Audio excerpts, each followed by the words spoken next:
করি। আলহামদুলিল্লাহ, সকলে বলি আলহামদুলিল্লাহ। আমরা সকলেই বসে পড়বো ইনশাআল্লাহ, খামোশির সাথে বসে পড়বো। আমাদের যেটা দিনের তামান্না ছিল আল্লাহ কবুল করেছেন, এই কারণে আমরা সকলেই বসে পড়ি।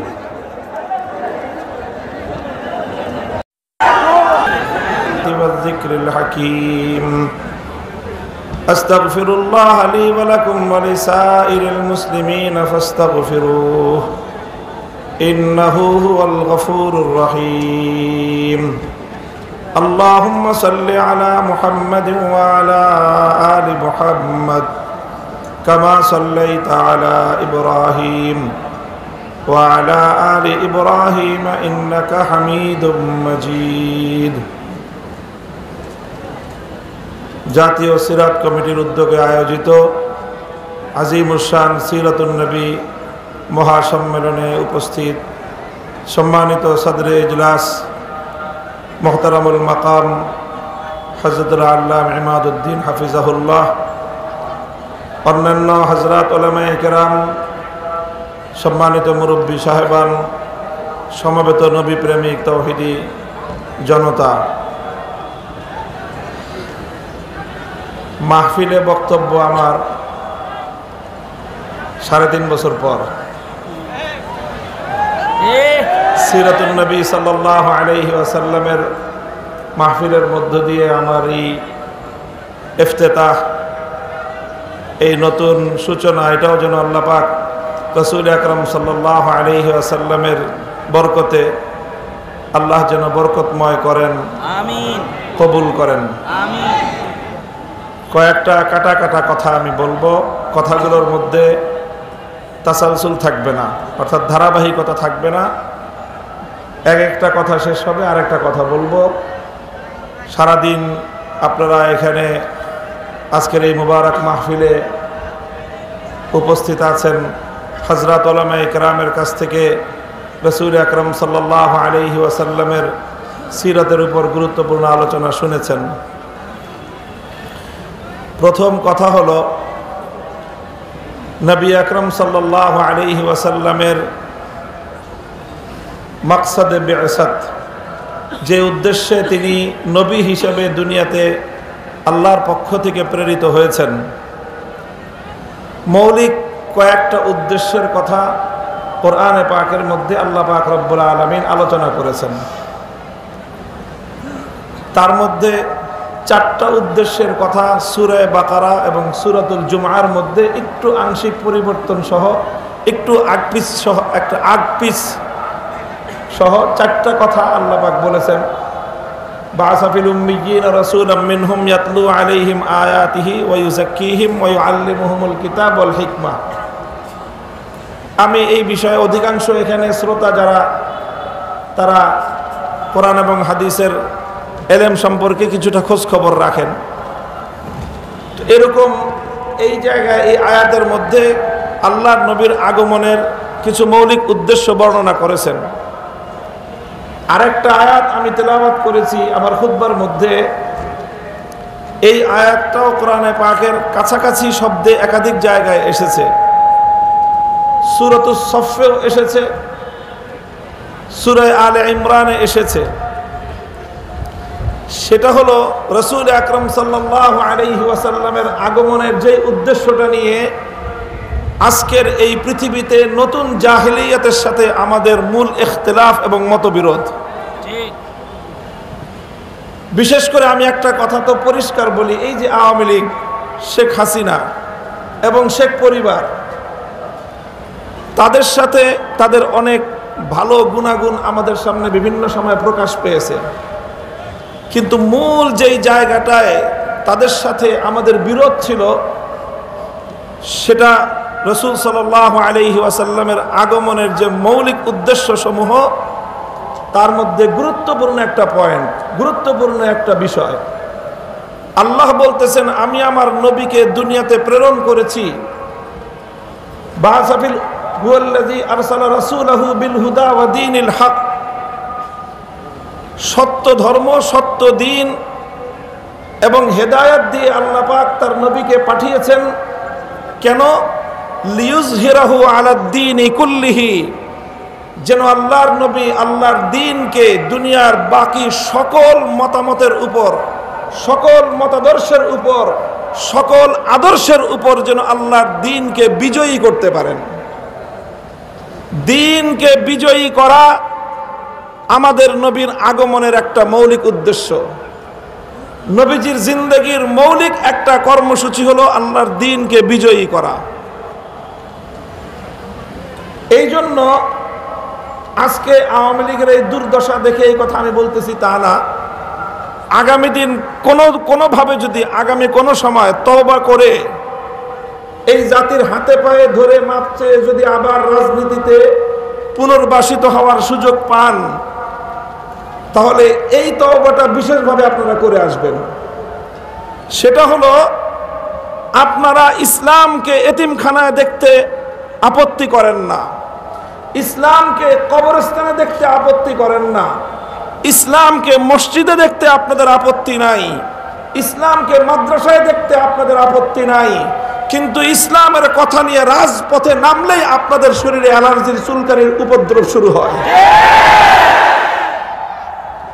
ভালো করে বলতেছি, তখন সেই সময়ে কিছু মানুষ এই শেখ হাসিনার প্রশংসা করে যে উনি তো তাহাজ্জুদের নামাজ পড়েন, কেউ প্রশংসা করে উনি তো মাথায় পট্টি লাগান, কেউ প্রশংসা করে উনি তো হিজাব পরেন, উনি তসবিহ পড়েন, উনি সকালবেলায় ঘুম থেকে উঠে যায় নামাজ তালাশ করেন, কোরআন শরীফ পড়ে দিনের কার্যক্রম শুরু করেন। এই সকল বিষয় পরের আলোচনা। প্রথম কথা হলো, ইসলাম আল্লাহর জমিনে বিজয়ী আদর্শ হিসেবে প্রতিষ্ঠিত হবে। আপনার রাজনৈতিক দর্শনে এটাকে মানার কোনো সুযোগ আছে কিনা সেটা বলবেন। ওলামায়ে কেরাম মসজিদে কথা বলবেন, ওলামায়ে কেরাম দ্বীনের মাসআলা বলবেন, ওলামায়ে কেরাম দ্বীনের দাওয়াতের কথা বলবেন, সেই সঙ্গে ওলামায়ে কেরাম আল্লাহর দ্বীনকে রাজনৈতিকভাবে বিজয়ী করবার কথা বলবেন। এই কথাটা যদি আপনার বরদাস্ত না হয়, আপনার 1000 রাকাতের তাহাজ্জুদের নামাজের এক কানাকড়ি মূল্য নাই, আপনার 1000 বারের হজের কোনো মূল্য নাই। পরিষ্কার কথা, স্পষ্ট কথা। শুধু আওয়ামী লীগ নয়, এই জাতীয় যারাই আছেন, ইসলামকে রাজনৈতিকভাবে দেখতে আপনাদের পছন্দ হয় না, পয়গাম শুনে রাখেন, বাংলাদেশে আপনাদেরকে আমরা বরদাস্ত করতে পারবো না।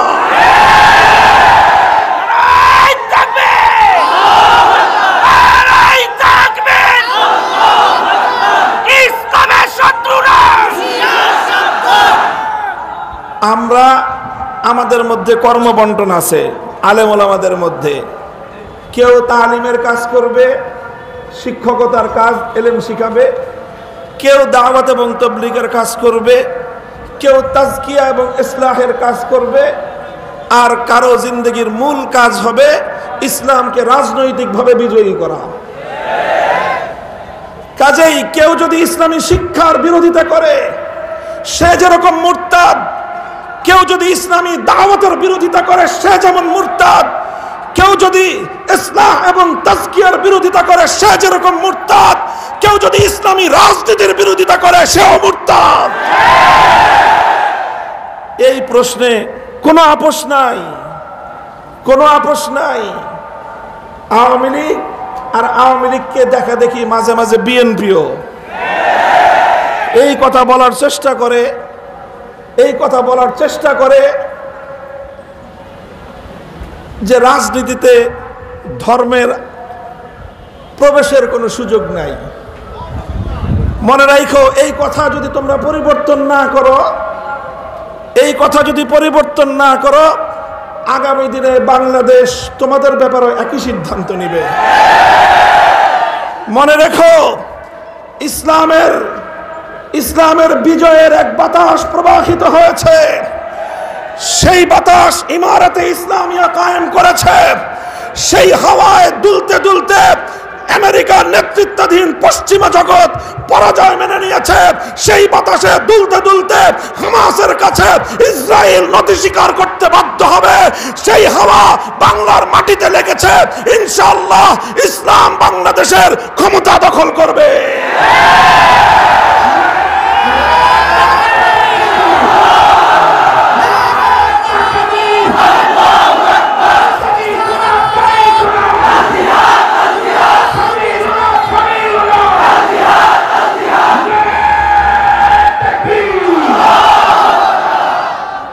কথাটা আমাদের পরিষ্কার, অন্যান্য ধর্মের ব্যাপারে আমার কোনো কথা নাই। আমি যতটুকু তুলনামূলক ধর্মতত্ত্ব নিয়ে পড়াশোনা করেছি, জেনেছি, শুনেছি, অন্য কোনো ধর্ম রাজনৈতিকভাবে বিজয়ী হওয়ার অভিলাষ রাখে না। এই জন্য ওই সকল ধর্মগুলো রাজনীতিতে থাকবে কি থাকবে না সেটা তাদের ধর্ম প্রণেতা যারা আছে, ধর্মের নিয়ন্ত্রক যারা আছে, অন্য সবগুলো ধর্ম নিয়ন্ত্রণ করে মানুষ। একমাত্র ইসলাম ধর্ম এমন যে তার নিয়ন্ত্রণের বাগডোর কোনো মানুষের হাতে নয়, বরং স্বয়ং আল্লাহর হাতে। আল্লাহ যেভাবে ইসলামকে তরতিব দিয়েছেন, সেটআপ দিয়েছেন, এখানে কিয়ামত পর্যন্ত এক নক্তার পরিবর্তন করার সুযোগ কারো জন্য নাই। এবং ইসলামকে আল্লাহ পাক দুনিয়াতে রাজনৈতিকভাবেও বিজয়ী হওয়ার জন্য পাঠিয়েছেন। একটা কথা শেষ। 2 নম্বর কথা, হযরত রাসূল আকরাম সাল্লাল্লাহু আলাইহি ওয়াসাল্লামের মক্কা বিজয়ের সময়ের একটা ঘটনা আমি বলবো ছোট্ট করে।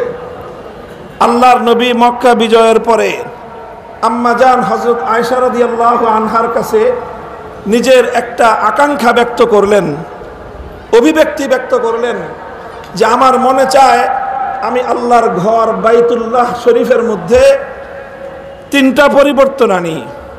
কয়টা পরিবর্তন? 3টা। প্রথম পরিবর্তন হলো আমার মনে চায় আমি বাইতুল্লাহ শরীফটাকে ইব্রাহিম আলাইহিস সালাতু ওয়াস সালামের বেনা ওনার ভিত্তির উপর পুনর্নির্মাণ করি।